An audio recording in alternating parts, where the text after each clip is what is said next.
Like we said, this is a safe space, so I want you to answer honestly. How many days did you go without showering? Ooh. I don't recommend it, but it's an option. I can't recommend it because I think it's unsafe. It's like health-wise. Yeah. But does it work? Yes. But boy, is it easy to convince me to go to the club.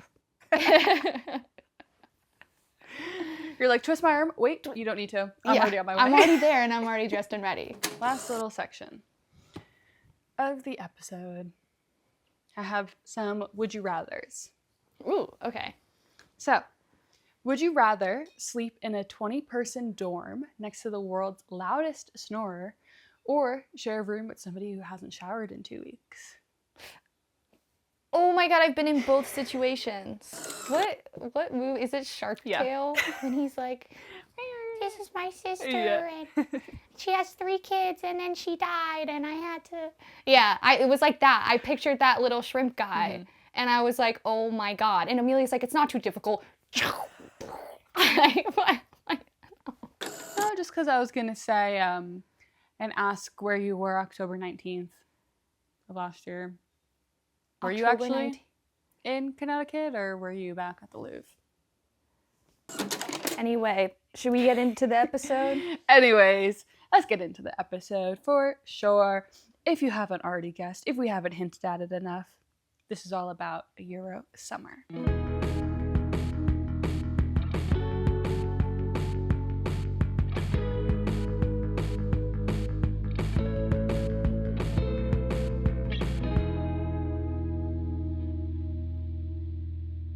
Hey, welcome back to the Guess Where I Am podcast. And who I'm with. I'm Coke. I'm Louise. And we are with each other. We're back. With another duo episode. Yeah. Yep. We're going all the way to Europe this summer for this episode. If you can't tell, I'm in my European summer fit. Because we like to be on theme. Yes, we do. I would also be joining you with the sunglasses, but mine have broken. Which I have to say, tragedy. How are you doing this? Yep. Don't know. I mean, you have blue eyes. I do. I don't go outside. That's how I'm doing it. I just don't go outside. I just stopped going outside. Fair. Yeah. But the time is coming where I do need to go outside more, and I will need to get sunglasses. You know, for right now, you could wear your ski goggles. You know what? Sunglasses? And it would be normal. Yeah. I have seen people doing that in the grocery store here. That's so silly.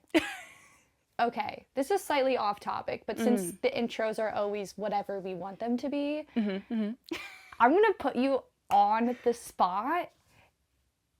When are we going to see each other? We need to meet.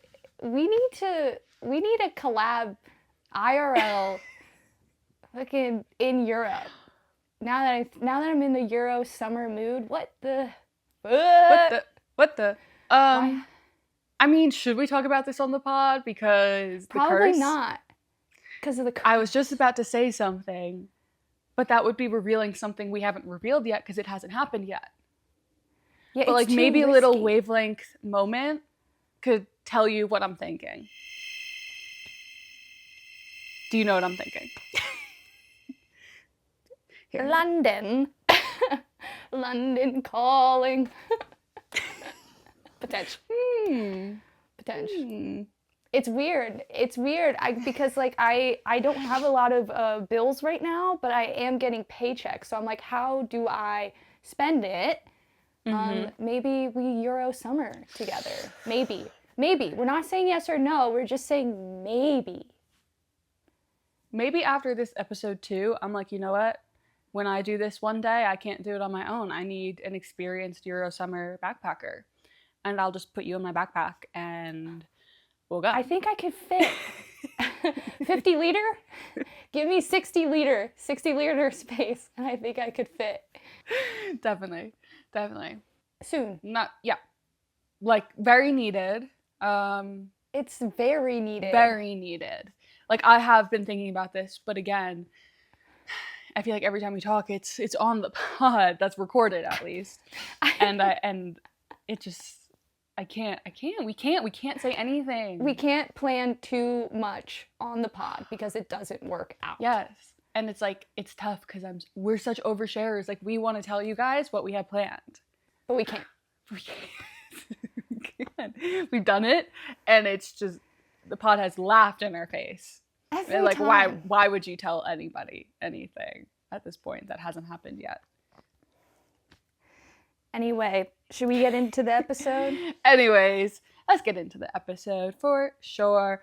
If you haven't already guessed, if we haven't hinted at it enough, this is all about a Euro summer. Cue the beach music. Transport you onto, where would be, okay, actually, that's a great first question. Okay, hold on. Let me say my qualifications. Oh, yeah. My qualifications. Well, that was one of my questions. I went to Europe. I went to Europe for the first time since, because I can't lie, I have been to the UK before, but I was like 4 or 3. And I looked like a gremlin. My mom sent me a picture. I look like a literal gremlin. Love that for you. But I've never been to Europe before. And over the month of July, I spent time backpacking. I traveled with 2 very different types of people. We went to like 7 countries. I'll list them out real fast. We started in Portugal, Spain, France, Belgium, Netherlands. Then we hit the UK, England, and Scotland. And then we came home. It was a super fast, like 3 to 4 days per country.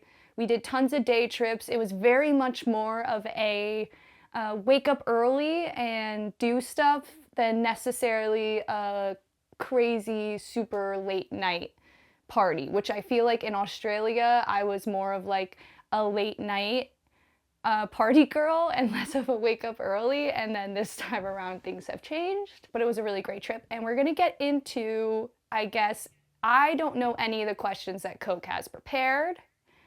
So I don't know what direction you're going to take this, but that's my qualifications. Qualifications. That's my favorite bit for myself, is saying qualifications. Yeah, instead no. of qualifications. Just like sometimes instead of saying let us go, I'll say let us go. I love it. I love little bits like that. And especially the qualifications, I think that's very on brand for us. Right? That's what I was thinking. So, yep. Okay, anyways, I will start this off with, yes, I do have a lot of questions. I have a lot of fun topics and things to pick from you. Personally, I know the answer to a lot of these, but I thought these would be good questions just to have in one episode, to have this be your go-to Euro summer episode. Like it, love it. I'm so nervous.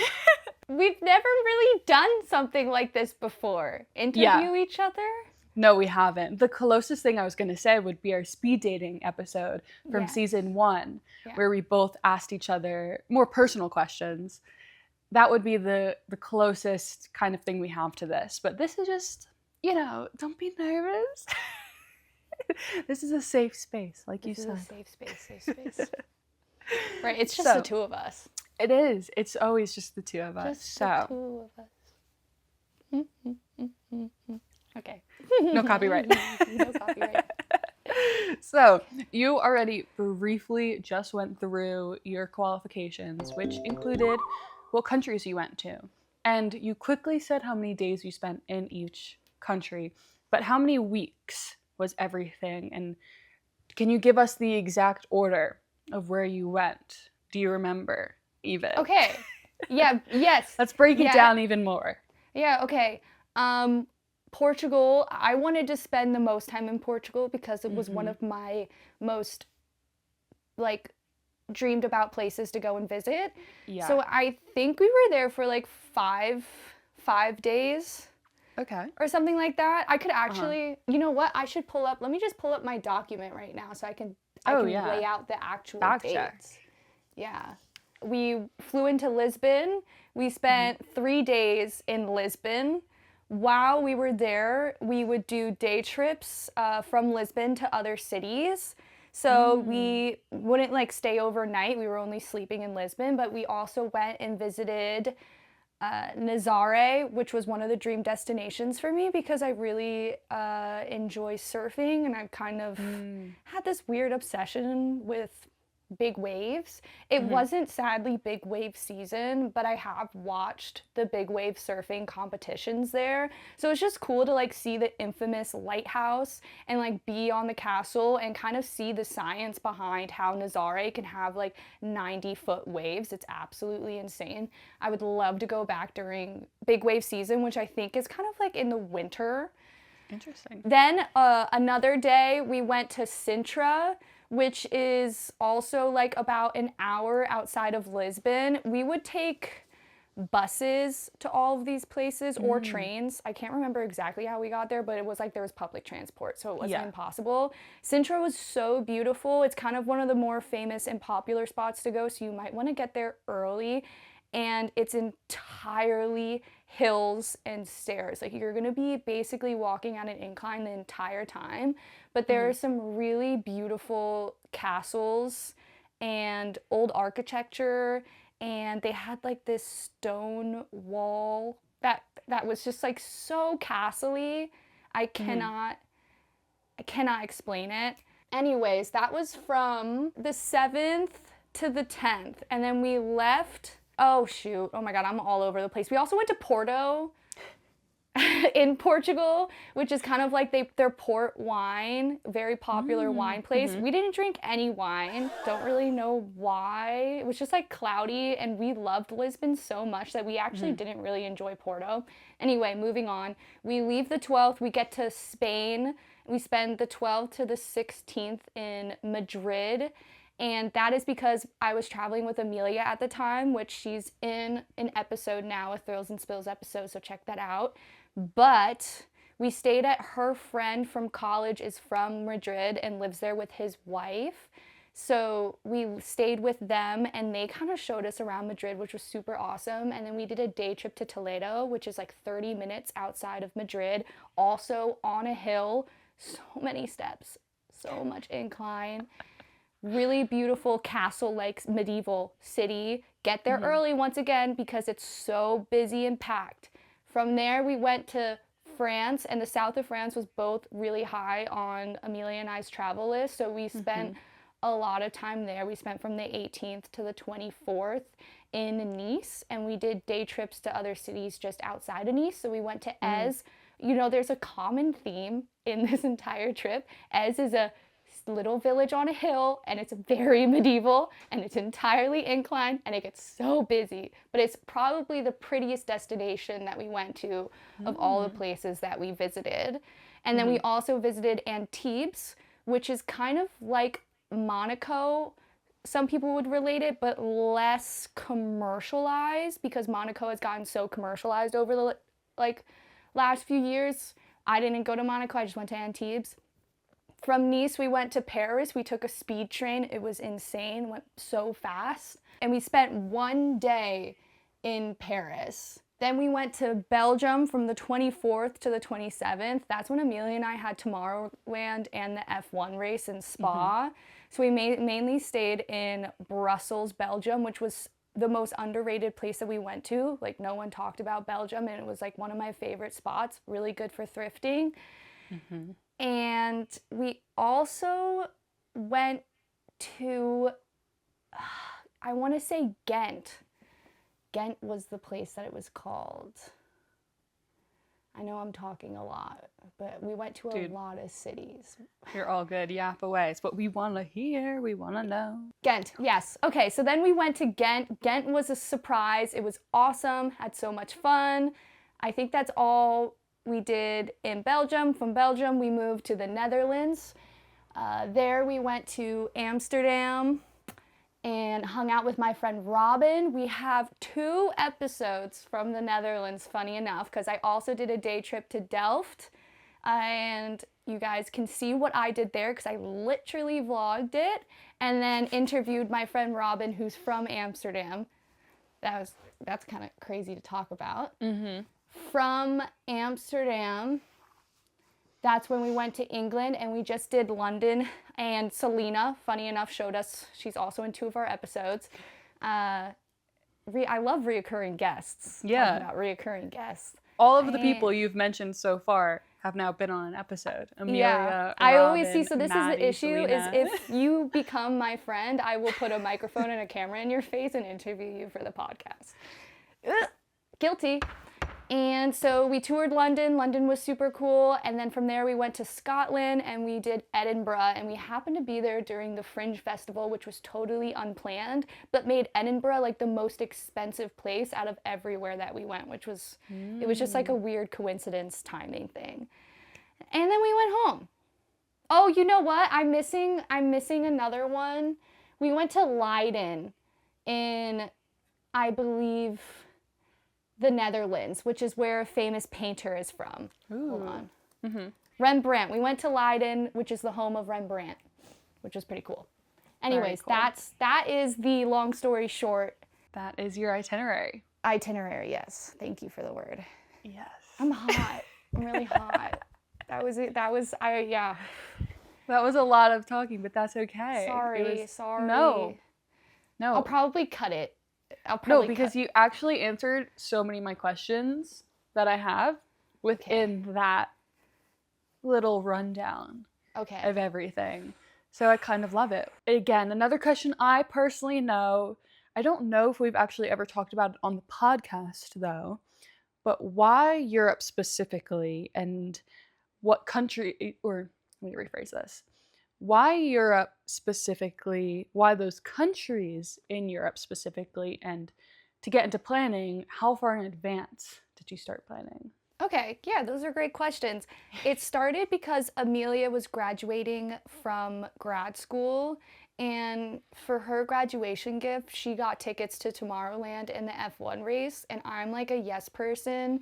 It worked out in my life where I didn't really have much going on and I could afford it, that I was like, yeah, I'll join you at Tomorrowland and F1, but I've never been to Europe before, so if I'm gonna go all the way out there and I happen to have the time and like money to spend, let's make a whole trip out of it. And like I said, Portugal has been on my dream destination list. Spain was just because Amelia knew someone who lived there, so we had somewhere to stay for free.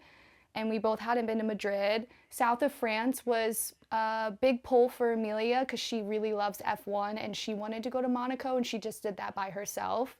And I was like, hell yeah, I'll go to south of France. Like, yeah, that's like, you don't need to really convince me to add the south of France to a Euro trip. And then it was Belgium strictly for Tomorrowland and F1. Then it was Amsterdam to see my friend Robin, to check in with people, my friends. And then same thing, like Selena's come and visited me here in Savannah, and Savannah once, New York once, and now Connecticut. It was like, I owe going to visit her in England. And Scotland was just kind of like one of those random choices where we were looking at flights home, and it was just actually no, we flew out of London. What was I thinking? I don't really know why we went to Scotland other than it was just like I wanted to see more medieval castles and old architecture, and that is like Edinburgh in a nutshell. Yeah. I love that this has become like a medieval Euro summer. Yeah, it was very medieval fantasy, living out my castle dreams, because there aren't really many castles in America. Not that much medieval stuff. We're a very colonial country. So I had so much fun living out. I was like, when I got there, I was like, I had to have been a princess in my past life because this just feels so right. I was like, I know I walked these halls before. I just love how grand everything was and how you know, everything was made with such attention to detail and what felt like a purpose. Just really beautiful buildings and styles, and everything just, it felt so magical. I loved it. Again, this episode is like a lot of it actually selfish for my end because I want to do this. Yeah. You need some castles in your life. If you don't think you need castles in your life, you actually do, and you're just somehow like, what would be the word? You're avoiding the truth. Because the truth is everyone needs a castle moment in their life and to like pretend they're like a princess or whatever. Yes. Yeah. You do. Especially because I feel like the perception with Euro summer is on the beach, drinking Aperol spritzes, tanning. But this is a whole nother side to it that I'm loving. Oh, yeah. From you I think we might have had like one beach day and it was for like 2 hours. And then it was like, we have to go somewhere and do something. Yeah. This was very much like boots on ground, hiking, man. Like, putting the goddamn work in to see some really beautiful views. But that meant like what we lacked was we had planned everything so well except for when we would eat and like when we would like drink water, and there like it, because of that our food schedule in Europe has like a weird timing thing where everything closes in the middle of the day, and that would be like when we would want to eat. So we didn't have like too many extravagant meals or like cocktails or drinks like that, just because our focus were like, we were deep in the dirt, like hiking up hills or walking down streets or going vintage stopping to like think about having those relaxing beach moments, if that makes sense. We weren't even in too many beach towns though, except for France. Like Lisbon is, I guess, not Madrid. We could have gone to the beach more, but we didn't. But yeah, I think maybe a part of it also has to do with where we're both from. We're both from like a pretty beachy area. So you can go on a beach any day you want. Yeah. But you're not going to be in Europe, in these countries, every day. So go see the things you can't see. Yeah, the exactly. ocean is the ocean. Yeah. Love it, but... Love the ocean. And it was beautiful to see from like the top of a mountain or from like a castle wall. Like that was awesome to me. Yeah. I didn't need to be like, we weren't going into Europe with the mindset that we were going to relax. We went in with the mindset of like, we need to see as much as we can and we don't have enough time. Yeah. Well, how did you go about planning what you were going to do, and what was the process like with that? Right. So we left in July, but we started planning in March, I think. We kind of booked everything in March. Okay. It was just like, it made it the most affordable to do it ahead of time because there was tickets for everything. It wasn't like anything was booked other than the Eiffel Tower. But we've talked about this in prior episodes. I feel no need to go inside the Eiffel Tower. Yeah. Yes, we started planning in March. We went to a cafe, the three of us, and basically talked it out for like 3 hours and booked everything in that moment, because we're just the type of people where, you know, you can talk about something and talk about something and talk about something and then never book anything. Yeah. So we really just decided this is the time that this is happening. And I don't know, we just did research online for the most part, and then some of us had friends and family who had given us recommendations. Always, you know, talk to friends and families. That was going to be another question of like, how did you find out what to do? So friends and family, and then just online. The internet, yeah. Did you have a budget? That's a big thing people think about when traveling. And did you stick to it? Ooh, this question I hate. So I had a budget. It was like till I hit 0. When we were booking our hostel rooms and our flights, we booked the cheapest things that we could to the point where like Amelia and I messed up and we were homeless in Nice. And we had some really early travel days because of it. So in March, when we booked everything, I think I actually wrote down how much money I spent. Hold on. Let's hear it. Yeah, I dropped everything in my Africa mini series, so you don't have to, but if you want to. Okay, so we're talking about budgets and how much I spent. Before in March, while I was planning, I probably spent around $2,000 total on a round trip flight and all of the hostels and all of the excursions that we booked. The hostels were around like $30 to $100 a night. And then the excursions were probably a little bit over $100 per person. I can't remember exactly how much the flight cost, but it was a really good deal. Like, I didn't want to spend more than like $10,000 for everything. You know, so that's like the pre-2000 that I think I put into hostels, excursions, and flights, which meant that I had around like $5,000 that I was willing to spend while I was there on like food and drinks and any other excursions that we would book day of, or like anything I wanted to buy. I ended up spending from July 7th to the 24th. I spent $2,000. So that was mainly from Portugal to France. I spent $2,000 from the 7th to the 24th, which was pretty good, I felt like. And then from the 24th to August 8th, and I have these dates because this is when I like paid my credit card bill. I was like, how much did I spend on my travel credit card? I also wanted a goal. I needed to spend $3,000 on this credit card to get like 60,000 points that I can now use on my next trip. So I wanted to spend at least $3,000 on this credit card. So I hit the 2,000 mark by the 24th of July, and we had basically a month. And then from July 24th to August 8th, which was when we left, I spent $3,100.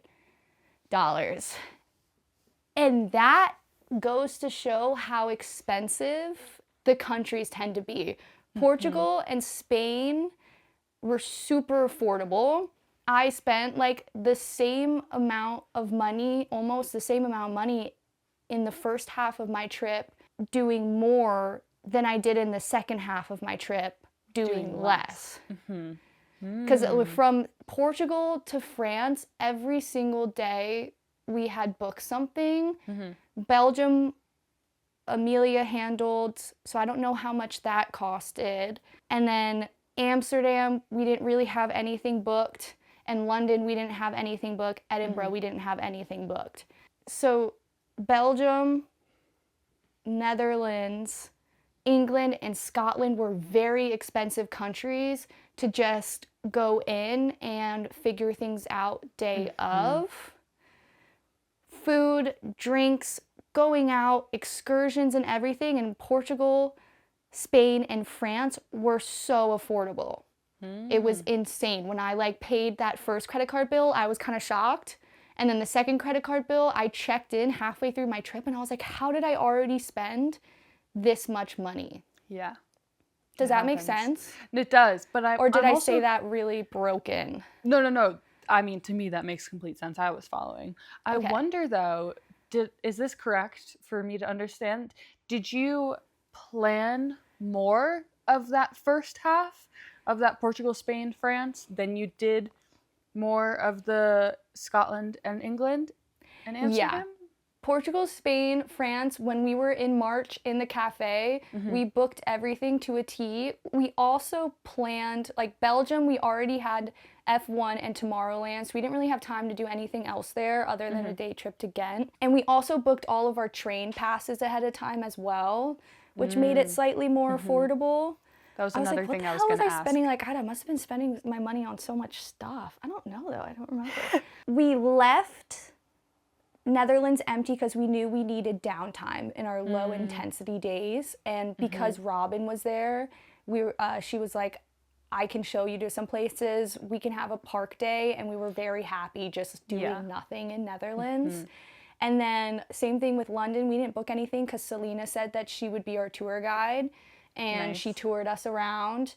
And then Edinburgh, we didn't book anything because I just wanted to walk around and exist in that city. I didn't feel like I wanted to do any tours or anything there. And then once we realized it was during the Fringe Festival, we were like, we'll just find shows to go to day of that are free. Yeah. Nice. So do you think this as well? Because I'm thinking how I travel, that maybe you spent more money because you didn't have anything planned, that because you were in the moment, you're like, tap my card. Yeah. You're like, woo, we're here, let's do everything. But if you planned it ahead of time, besides the fact it was already paid for at that point, it was more of a schedule. Like you couldn't break away from it. You couldn't spend more because you already paid for it. Because it was already planned. That's a great point. I definitely see that because when things are more spontaneous, I'm more likely to just tap my card away. And also because I was visiting and reconnecting with friends, I wanted to spend more with them, like, oh, let's go out for dinner, let's go out for drinks. Yeah. Just because it was like celebratory to reconnect. So for sure, lack of planning, because when you also book things last minute, they're going to be more expensive than if you do it day of. Yeah. But that's like the hard part is like, I forgot to mention when we were in England, we went to Cambridge and did a punting tour.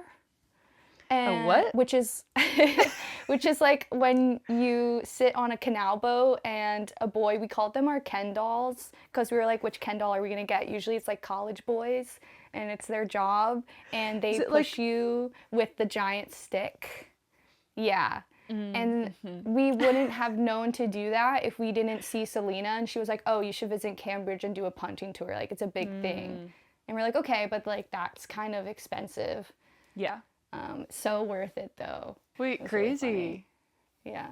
All right, next question. Yes, you kind of mentioned it throughout this a little bit, but especially in the beginning, you said Edinburgh was your biggest splurge. Is that correct? Why? It was the biggest splurge in March, funny enough. We were really confused when we were booking hostels and like transportation there to and from Scotland to England.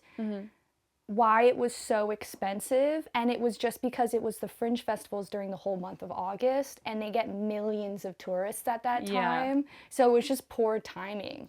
Yeah. Just it was super busy. It was like going to Savannah during St. Patrick's Day. Yeah. Got you. Okay, so that was like kind of unexpected, but you kind of knew it because you figured that out when you were planning in March. We figured everything was going to be priced more because of the time of year. Yeah. So your transportation from country to country, is it the Eurorail or the Eurail? There's tons of different passes that you could buy, train passes. The price of buying the train pass versus buying them individually, because I remember I double-checked the math, made no difference. Interesting. Yeah, it was like going to be $300 to buy the pass for the month. And I'm pretty sure it was potentially a little bit cheaper because we weren't going to train everywhere. You know? It was all of a sudden we were like, okay, we do have some places booked, but like we ended up taking a bus to Nazare and stuff where the places that we went to where the trains wouldn't reach, and it was mainly buses. We just felt like a Euro rail was too set in stone for us, and we booked everything individually or like a few days before. I can't remember the exact mentality except for the fact that when I put our days in, it was going to cost $300, and I was like, I don't think we need to spend that. I don't think we're going to be utilized, because we also didn't train everywhere. We also took flights in some places because flights were super affordable, and they're so short. that you should really check into like all your transportation options. Like we did a train from Nice to Paris that made sense, but we flew from Spain to France because that would be faster. Because we were also thinking, since we're on such a short timeline, we were thinking, are we going to give ourselves 10 hours on a train, or do we just want to take an hour flight and start day there, like drop our stuff off and start touring? Yeah. So that was also kind of how we planned our downtime, and like times when we would nap is on if we're going to fly or if we're going to train, because the train is always going to be much longer than the flight would be. Which one was sense? No, it does. Which one was your preferred? I know I know the answer. Well, I think I preferred train just because I really liked the downtime and the time to nap. I think we really needed that, especially because when we were on a plane, we're boots on ground and then like getting to the day. And it's the same thing on the train. We would book super early trains so that we would arrive early in the city that we wanted to explore. And I much preferred, you know, that 4 hours of a nap and then exploring than like 1 hour on a plane where I don't sleep and then exploring as well. It wasn't like our day super changed. It was just our night prior that would be different. Yeah. Does that make, I hope that makes sense. No, it fully does. And we talked about this in our hot takes episode, that you prefer trains, long haul trains. Yeah, I like slow travel than fast travel. Yeah. Which is funny because this trip felt like it was such a fast travel. So it's like you snuck in those slow travel moments. Yeah, it was so incredibly fast that I think I'm never going to do 7 countries in 1 month ever again. Like that is way too much. It's a lot. There's no regrets. Sure. I feel like I saw a lot and I did a lot. But there was no slowing down. Yeah. There was none. Was there a moment while you were traveling that you're like, what am I doing? Why am I doing this? Or you're like lost a little bit, you know what I'm... Yes, I completely know what you're talking about. It definitely hit a few times. The first, I think, was in Madrid, which was pretty early in the trip because we were staying with Amelia's friends from college who I'd never met in their small apartment. And I was like, they don't know me. And now I'm like living in their home and like taking up the space in the living room. You know, like I'd be sleeping on the air mattress and one of them would like wake up to go to work or something. And I'm like, hi. And so I remember sitting there and we spent 5 days there, which was way, way, way too long for me to stay in what they ended up being super nice. And like, I would consider them friends now. But in the moment, I was like, I cannot take up these strangers' living room for 5 days. What am I doing here? Like, I should have told Amelia that in planning that I didn't want to do that, and we should have gone and done more day trips in Spain to other small towns than just stay in Madrid. There's not much to do there. There's not much to do in Madrid. It's a really fun city. There's tons of great like things to do at night and restaurants and dinners to go to, but during the day it was so hot that you can't explore anything during the day. You had to stay in. I just felt like I was overstepping. And then another time it happened was towards the end of my trip, just because I was with 2 very different types of people and tension did rise between them by the end of the trip, and I felt like I had to mediate that, and it was a little bit exhausting. And by the end I was like, why am I like not going off and doing my own thing now? You know, it's something that Robin kind of talked about in our interview episode, is like traveling with friends is fun for a certain extent, and then like no matter what, you get a little bit tired of each other. It had reached the point where, I mean, it's all love, but I was like, I just want to solo travel again. I was like, I miss solo traveling. You've done quite a bit of traveling with friends. You know, me included, as one of those friends. Like, no, and I love it. And I would say like our Bali trip was really good because we were like 10 days, and actually we spent a really long time together. But that felt really different. I don't know. You didn't get on my nerves. Not in Perth. No. Or in Cairns. Or in Sydney.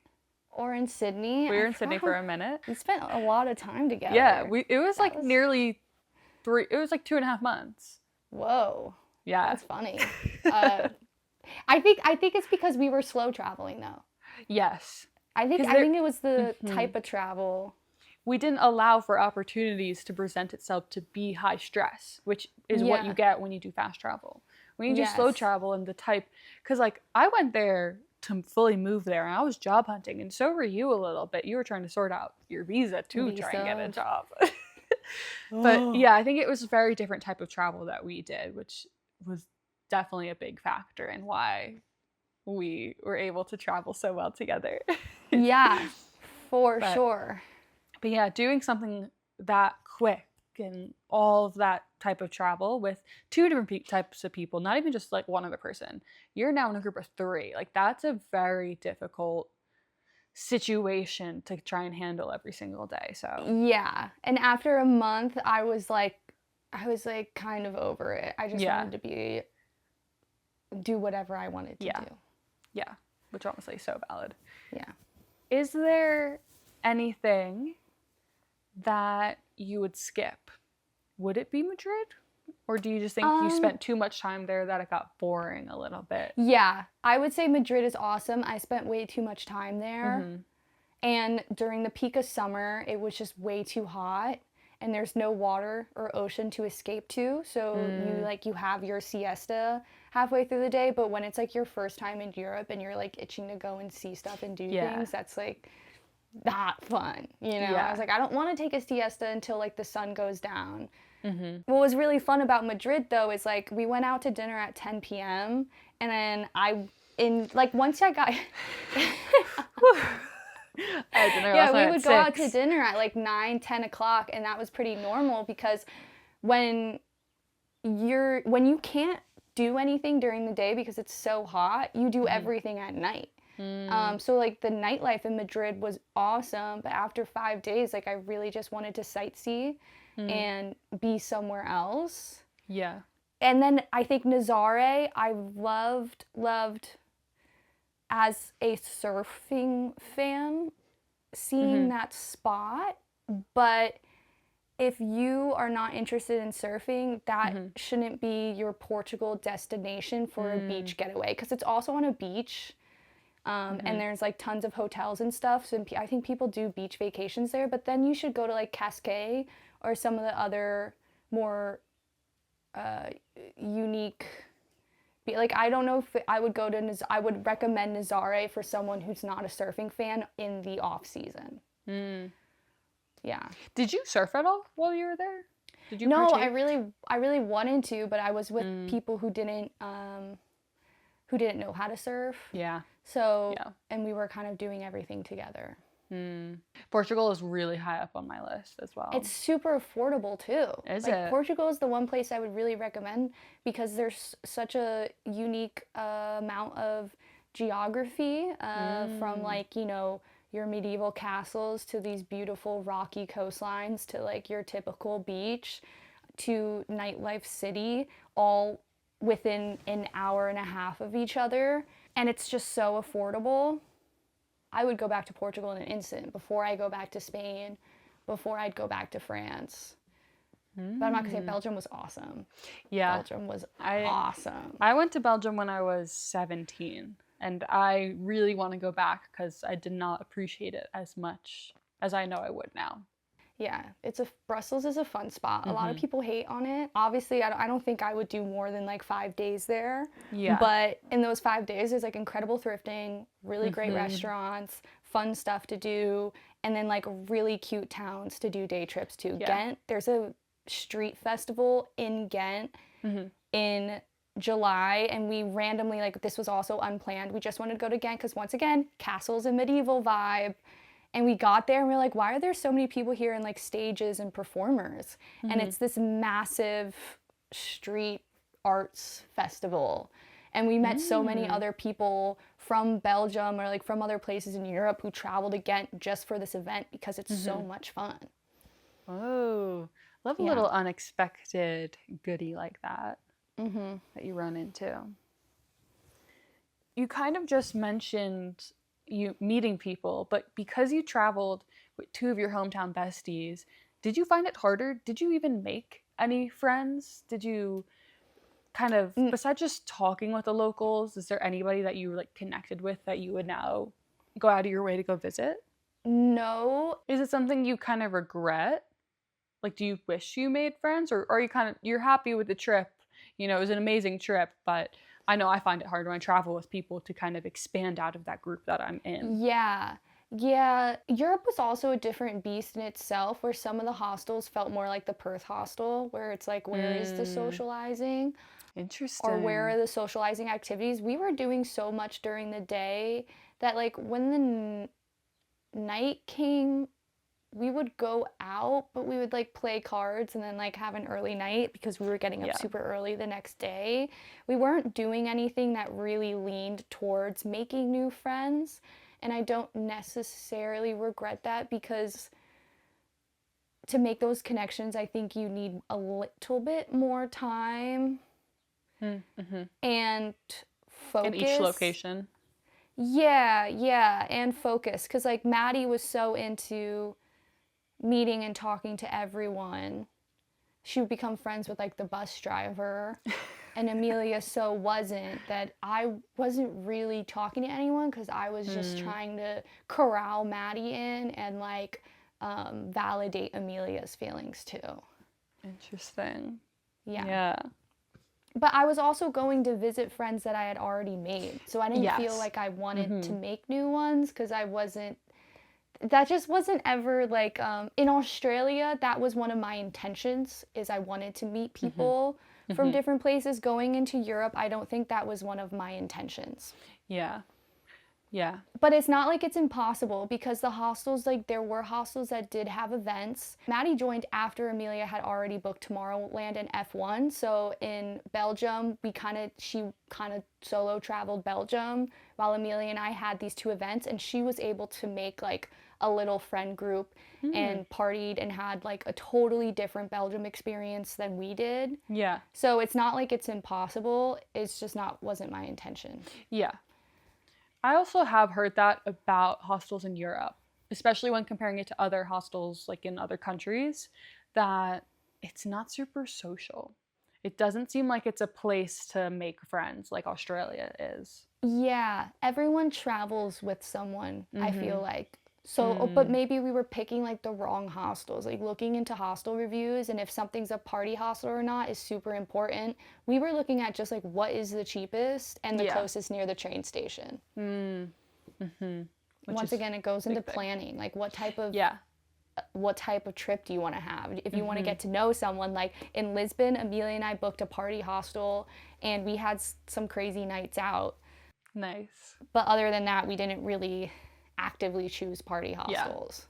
All the different countries, how was the language barrier and communicating? Oh, that's a great question. It wasn't bad at all. Mhm. I had created a document while we were planning of common phrases Ooh. in each language, just like how much does this cost? Hello, goodbye, how are you? I want this. Where is the bathroom? Mm.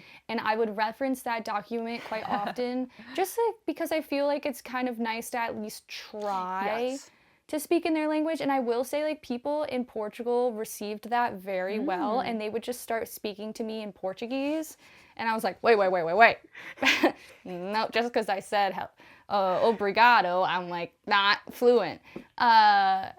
People in Spain were really nice about it. People in the south of France were really nice about it. I gave up in Paris because I was scared.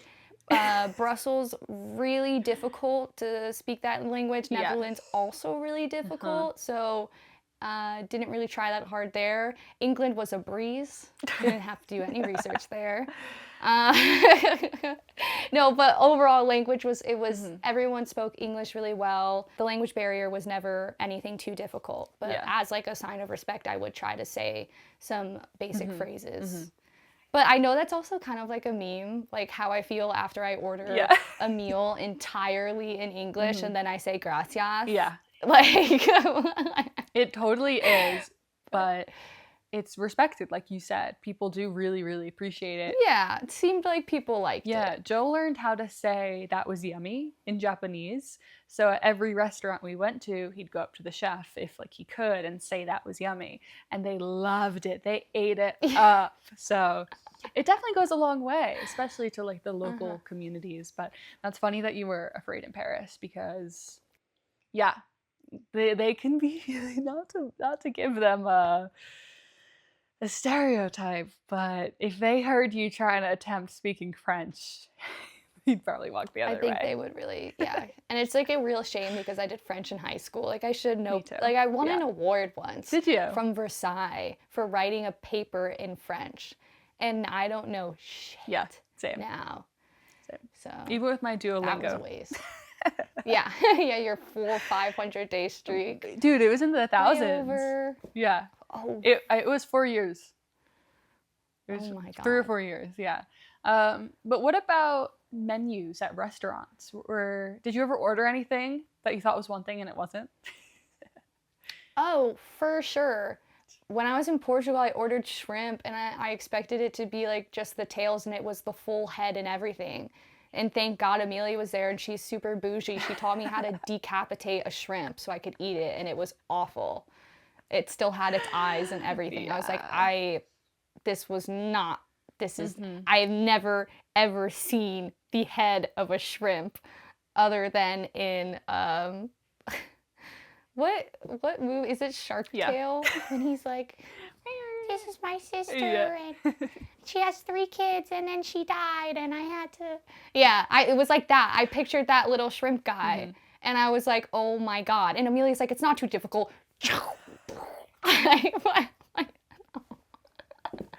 That one, and she like ordered octopus and she ordered this because she saw that it was like the full tentacles and everything, and I was like, God, this is like rated R food right now.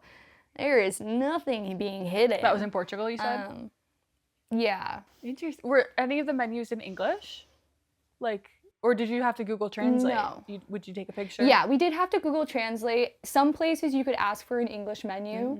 Yeah, but Google Translate's so easy. Yeah. That's like the beauty of technology. But there was a decent amount of places where there weren't English menus. Yeah. Okay.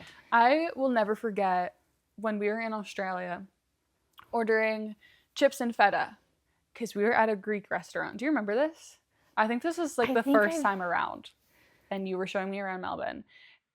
And we order chips and feta at a Mediterranean shop. So I'm fully thinking it's going to be pita chips and feta.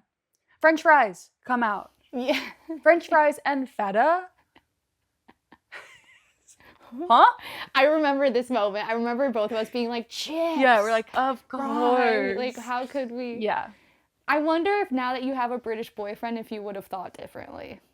Probably, because I use a lot of British slang or just the British version of things, wording wise, without realizing I do. You have called me out on editing with head torch, I've noticed. Yep. I was like trying for the longest time, like, what is it called in America? I'm like, what did I used to call it? Because I hated the word head torch or just torch, like calling a flashlight a torch. I remember refusing to say that at the beginning of dating Joe, but now head torch. Can you pass me the torch? Like a flashlight? No, torch. And I was like, I don't even realize I do that. So yeah, it's an interesting one. I don't know. We'll see. That's funny. We'll see. Ooh, in terms of packing, was there anything that you didn't bring that you wish you brought? A jacket. July in England and Scotland, you're entering their autumn season. It's, even though July in America is summer, you're starting to get into the, the warm days but colder nights. Yeah. And coming from Portugal to south of France, I had packed a lot of bikinis, tank tops, and shorts.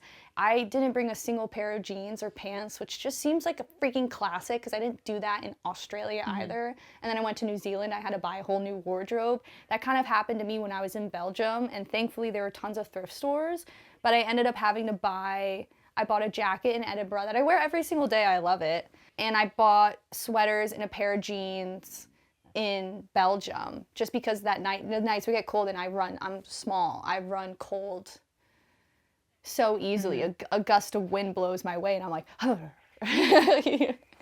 yeah, so I brought way too many bikinis and tank tops and shorts. I needed pants. Yeah. I also wish I'd brought a nice pair of shoes for going out because I only had my one pair of sneakers and they got really ratty. And I wanted like, I don't know, a boot's not the right answer. I ended up buying like a sandal, which was pretty stupid. Oh, interesting. Why?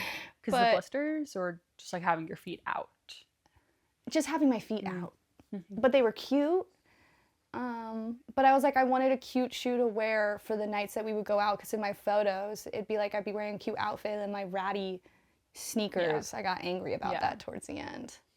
Yeah, it definitely makes you stick out as an American tourist wearing sneakers or trainers, as everybody else calls them. Joe, comments on that all the time. He's like, that outfit does not belong with sneakers, or he'll say trainers. Yeah. And I'm like, I don't care. I'm American. This is all I got. Yeah. Speaking about being American, I know we love, as the GWIA girls, being the ones in bars with a different accent. However, was there ever a time that you pretended to not be American? Amelia really wanted us to pretend like we were Canadian, especially with everything that's going on in the world right now. I never did that because I just felt like I would lie about where I was from in Australia and say I was like from New York instead of Connecticut, and then people would grill me on that. And like thankfully, because I live so close to New York, I have a lot of like BS answers that I could give. I don't know enough about Canada to pull off being Canadian.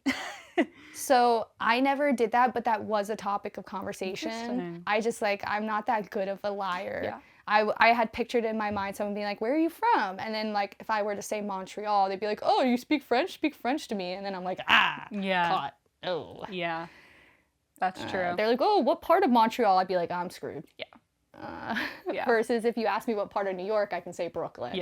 They say, where in Brooklyn? I can say Williamsburg or something like that. Like, I can really dive down that path. I can't do that for Canada. Interesting. I wasn't expecting Canadian. I would have thought, something fun, like British. Oh, well, like you don't have to change your accent. Yeah, but it came from like a safety perspective, fully, honestly. Yeah. Because a lot of people are hating on America and Americans, which is fair to an extent. And so it was like we didn't want to be harassed for being an American. However, that never happened to us. That's good. Thankfully. I only felt unsafe in one place. And that was kind of an extreme situation. Like we said, this is a safe space, so I want you to answer honestly. How many days did you go without showering? Ooh. Not many. Maybe 2. Okay. Shockingly. Yeah. Shockingly on my shower game. I think it helps because I wore a bathing suit for half the time. I would say I showered less the more north I went. Interesting. Maybe 2 to 3. Okay. Not as bad as I was thinking. Because I was thinking about all of those trains that you were taking overnight. I'm like, did you even have a hostel to shower? God. Dude. Well, so that's actually in the Thrills and Spills with Amelia, is we talk about our first 24 hours in Nice when we were homeless. By the time we got into our hostel at 4 p.m., we had something at 5 p.m., and you could choose to take a shower or take a nap. She chose to take a nap. I chose to take a shower. Yeah. So showering was a priority to me just because it was so hot and sweaty. Yeah. But I also, I brought deodorant with aluminum in it that's like extra strong. I put it on my armpits and it kind of burns, but I never smelled. And so I bought it specifically for the 1 month in Europe because I was like, I know I'm going to be sweating a lot. I really don't want to smell bad. I'm going to get the unhealthy stuff because it works. Sue me. Yeah. I don't recommend it, but it's an option. I can't recommend it because I think it's unsafe. So like health-wise. Yeah. But does it work? Yes. And sometimes I still use it on long work days. If I'm working a 13-hour shift, you bet your ass I'm putting on the aluminum deodorant. Yeah, so fair. Now, to wrap up the more longer form questions and answers, before we get into the fun stuff I have for you, is there anything that you would tell a first-time Euro backpacker to do or to not do? Like, what's your one piece of advice for somebody having a Euro summer? It really depends on where you're going. The south of Europe versus the north of Europe are two very different places. Like, I was really well prepared for the south of Europe. I was not prepared for northern Europe. And we didn't even go to northern. So let me think what my main thing of advice would be. Good pair of shoes. Comfortable. You will have to sacrifice style, but you will be doing a lot of walking, and if you're going to medieval castles, it'll be entirely stairs and inclines. So prepare yourself for that. And bring a jacket if you're going in July. But I don't know. I think a good pair of shoes is the most important one. Yeah, it's not that exciting. But I think if you're a backpacker, there wasn't anything too crazy about Europe that I hadn't already experienced in, like, Australia hostels. Yeah. You know? For sure. Like, it could be social if you put yourself out there. It could be antisocial if you don't. Yeah. No, I love it. I need to buy new sneakers.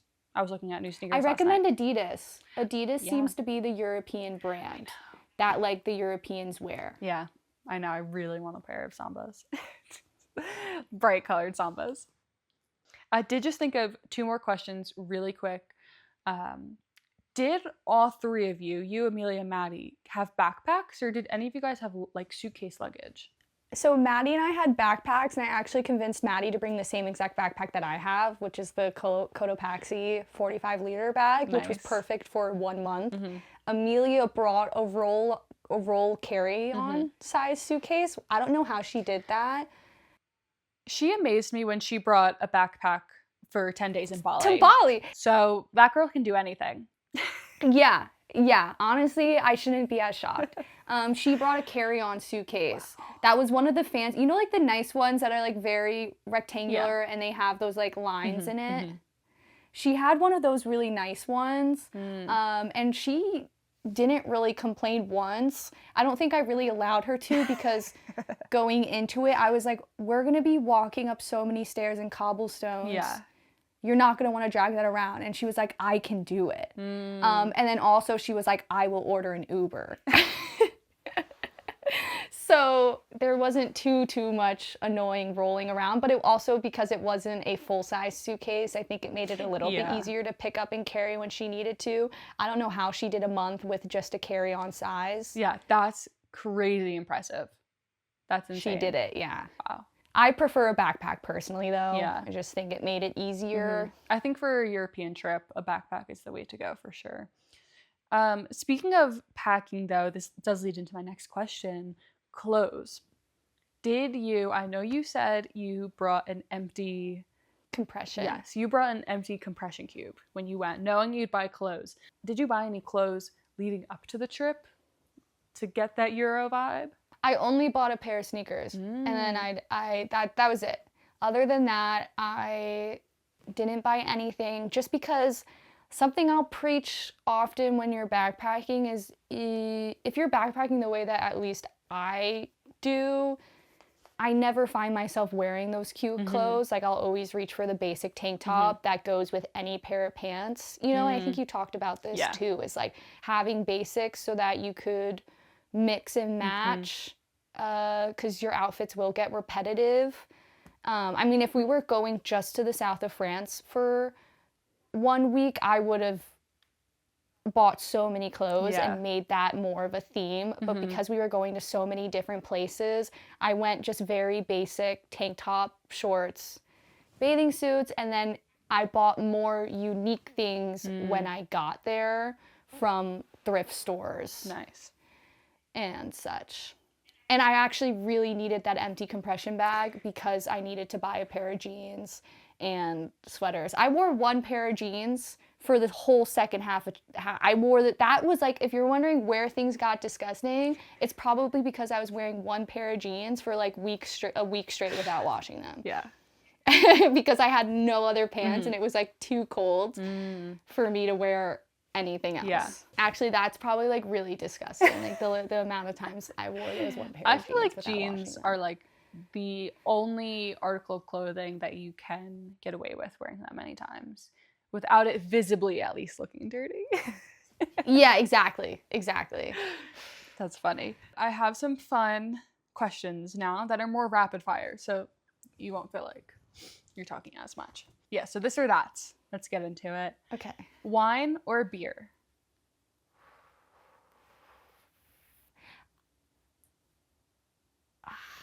Or cocktail. We could throw that one in there. Well, no, I like the wine or beer. I'm gonna say beer, and I hate that I am that girl, but I think I might be allergic to wine. I just get the worst hangovers, like the worst wine hangovers. Yeah. And one of the best things in Europe and the UK is a half pint. Holy moly. Half pints are like my favorite thing ever. I get to try all the flavors. Yeah. Yeah, beer. Love it. Sit down restaurant or street food? Ooh. Gosh, these are good. I don't know. Pass. Street food? I don't care. I like actually don't care. Like True, that's the you're one not really where I'm not food motivated. Like you're not. But this next one is dessert, so maybe it's a little bit different. Gelato or crepes? Oh, gelato. Nice. Again, I know the answer to this, but overpacker or underpacker? Overpacker of like the wrong things. I would say, but you know what? Underpacker probably. Yeah. Yeah. Early bird flights or late night flights? I think. Oh my God, these are really good. Late night flights. Interesting. Window seat or aisle seat? Window. Plan every day or figure it out as you go? Plan every day. Famous landmarks or hidden local spots? Hidden local spots. Yeah. Museums or walking tours? Damn. Good one. Haunted bus tour. Third option. Shout out Savannah. Any ghost, spooky, haunted tour. So probably walking tour. Yeah. God, but similar. I love art museums. I love art museums. But this is actually a question I can get really deep into. Like my opinion on museums. I'll just. It feels really wrong for me not to go museum. It does. It hurts the art student in us. Yeah, I really like art museums, but some of them are really busy, overpriced.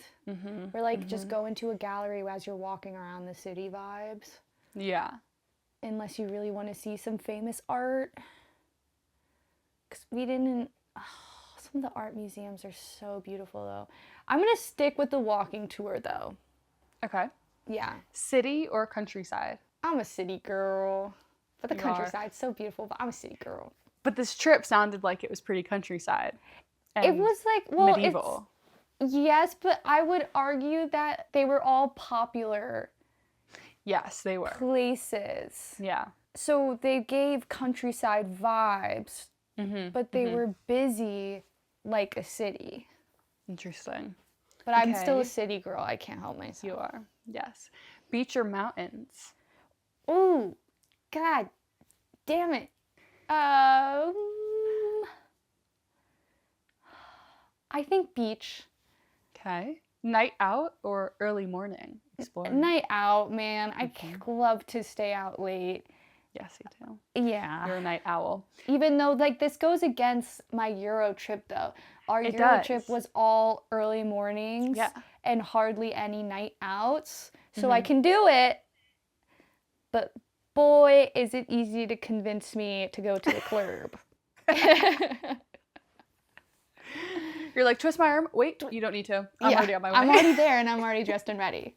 It's like the niece is like the perfect example because Amelia and I were homeless. We were like, I guess we have to go to a rave. And I was like, oh no. Oh no. We have to stay up all night. Ooh. Yeah. Oh, I love that story. Train or bus? Train. Google Maps or just winging it? Google Maps. I'm a girl. We gotta stay safe. Yeah. Rent a bike or walk everywhere?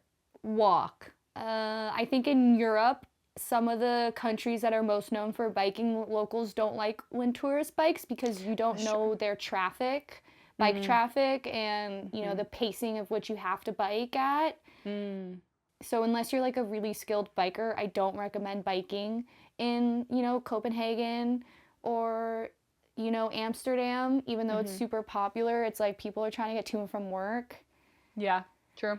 Unless you can really keep up with them, they're like, what the hell are you doing? Get off my road. Yeah.